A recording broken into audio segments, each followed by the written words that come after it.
Hello guys, welcome back माय mini blog. तर आज आपण घेऊन आला आहे खूप दिवसानंतर एक मिनी शॉर्ट्स व्हिडिओ. तर आज आपण सोडा शॉपवरून एक व्हिडिओ शूट करणार आहे.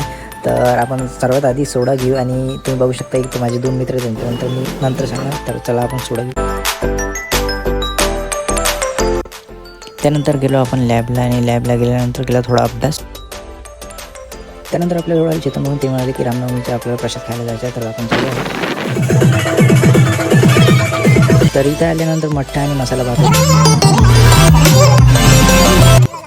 त्यानंतर आपण आपल्या लॅबला आणि थोडा अभ्यास केला. त्यानंतर आपण गेलो चेतन भाऊ जवळ, पण ते बिझी होते. मग आपण गेलो प्रतीक जवळ, पण ते पण मग चेतन भाऊ नंतर तिथे आले आणि आम्ही तिथे थोडी मस्ती करायला लागलो.